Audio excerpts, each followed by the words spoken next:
Colégio Estadual do Paraná, Laboratório de Biologia e Ciências, Paulo Célio Cus. Iniciamos aqui a 5ª aula de Laboratório de Biologia, Ecologia 1, Cadeias e Teias Alimentares, Ciclos Biogeoquímicos. Tenham boa aula, um bom dia, uma boa tarde, uma boa noite. Plantas, animais e seres humanos. De que forma esses e outros seres vivos dependem um dos outros? E de que forma eles dependem do Sol? Todos os seres vivos precisam de energia para produzir as substâncias necessárias à manutenção da vida e à reprodução. Os seres vivos obtêm a energia basicamente de duas maneiras. Os clorofilados, através da energia do Sol, e os não clorofilados, a partir do consumo dos clorofilados.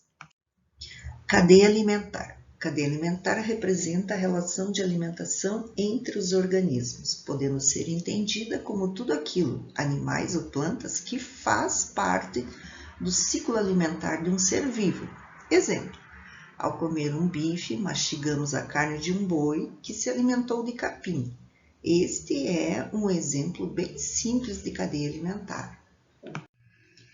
Cadeia alimentar terrestre e aquática. Vejamos outros exemplos de cadeia alimentar encontrados na natureza. Lembrando que as cadeias alimentares sempre iniciam com seres produtores, que são os seres autótrofos, e vão em direção aos consumidores, que são os seres heterótrofos. A energia é unidirecional, né? E ela vai sendo perdida a cada nível trófico. O Sol é a fonte de energia que mantém a fotossíntese na Terra e, consequentemente, todas as formas de vida. Cadeia alimentar. Nos ecossistemas se estabelecem muitas cadeias alimentares, que se entrelaçam formando uma rede ou teia alimentar. Ela representa as várias maneiras em que a energia contida no alimento flui pela comunidade ecológica.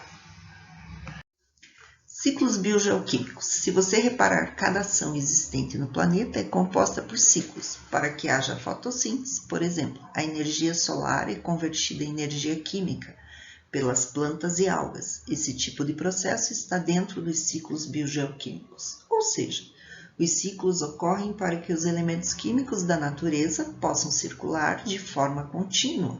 Neste caso, para que um ciclo biogeoquímico aconteça, é essencial que haja elementos químicos na atmosfera, na hidrosfera, litosfera e biosfera, além da presença dos seres vivos. A partir disso, os elementos circulam pelo meio ambiente, pois são movimentados pelos seres vivos. Com isso, os ciclos que fazem parte de um ecossistema contribuem para a manutenção da vida na Terra. Dentre os principais ciclos, portanto, estão o ciclo da água, do carbono, do nitrogênio e do oxigênio. Classificação dos ciclos biogeoquímicos. Em síntese, os ciclos biogeoquímicos se dividem em dois grupos, o sedimentar e o gasoso. A diferença entre os dois tipos de ciclos é muito simples, ou seja, enquanto o ciclo sedimentar ocorre na crosta terrestre, o ciclo gasoso depende da atmosfera para acontecer. Os ciclos gasosos ou sedimentares são divididos, por sua vez, entre 4 ciclos principais. São eles: os ciclos da água, do oxigênio, do nitrogênio e do carbono.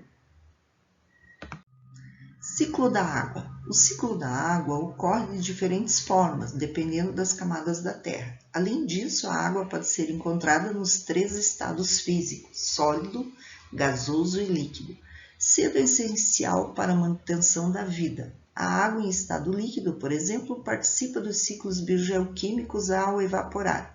Com a evaporação, nuvens de chuva são formadas a partir da condensação. Dessa forma, após o processo de precipitação, a água retorna para a superfície terrestre, na forma líquida novamente. E em alguns casos, quando a água sofre o processo intenso de resfriamento, ela retorna à superfície em forma de granizo ou neve. A água é utilizada durante o ciclo e retorna ao ponto de partida. Ao retornar para a superfície terrestre, a água é absorvida pelo solo e em seguida vai para os lençóis freáticos. Os seres vivos, neste caso, participam do processo cíclico ao utilizar a água de diversas formas. Em contato com o organismo dos seres vivos, a água volta ao meio ambiente através de processos feitos pelo sistema excretor. Dentre esses processos estão a respiração, a transpiração e a excreção. Ciclo do carbono. O ciclo do carbono pode ser dividido em dois tipos, o biológico e o geológico. O ciclo biológico ocorre quando os organismos heterótrofos interagem ou ingerem organismos autótrofos. Mas como assim? Bom, após a fotossíntese, os seres autotróficos que produzem seu próprio alimento absorvem os compostos do carbono.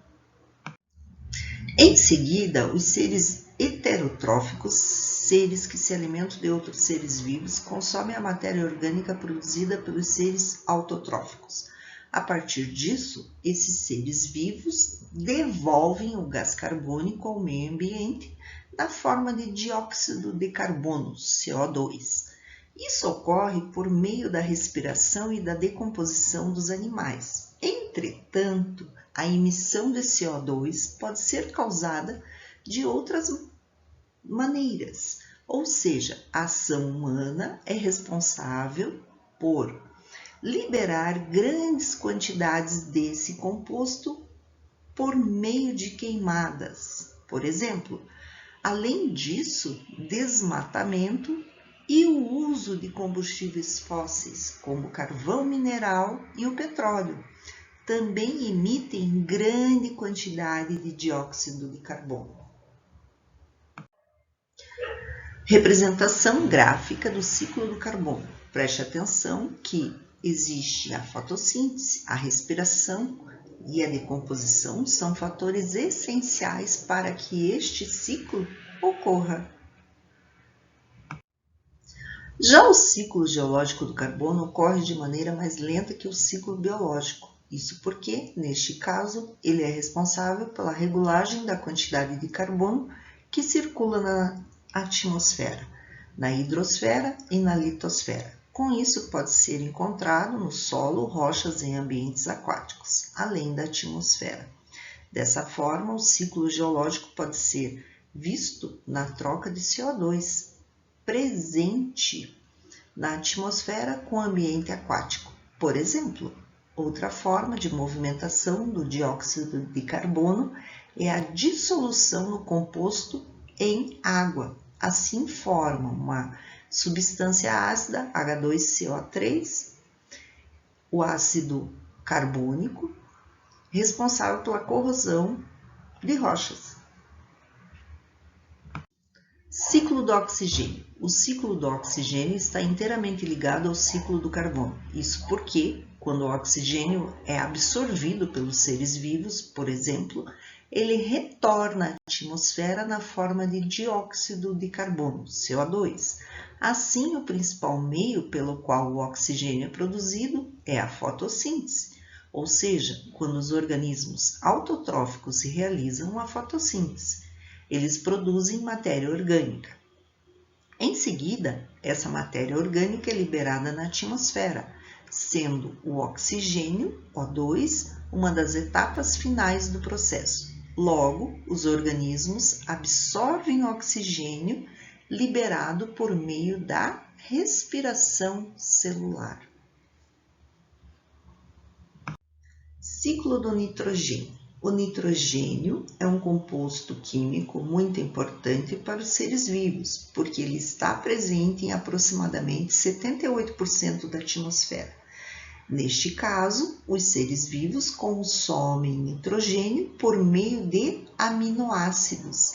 Assim, o ciclo pode ser dividido em 3 etapas principais. A primeira etapa é de nominada de fixação.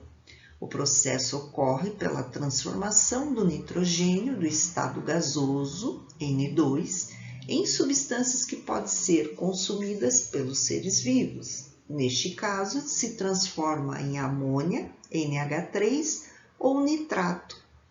Todo o processo depende de seres responsáveis por essa transformação, como cianobactérias e bactérias. Observe o esquema a seguir do ciclo do nitrogênio. Já a nitrificação é a etapa do ciclo em que a amônia produzida é transformada pelo solo. Neste caso, são formados compostos como nitritos, NO2, e nitratos, NO3, fáceis de serem consumidos pelos seres vivos. Logo, o processo de nitrificação é realizado também por bactérias, porém, são do tipo do gênero Nitrosomas e Nitrobacter.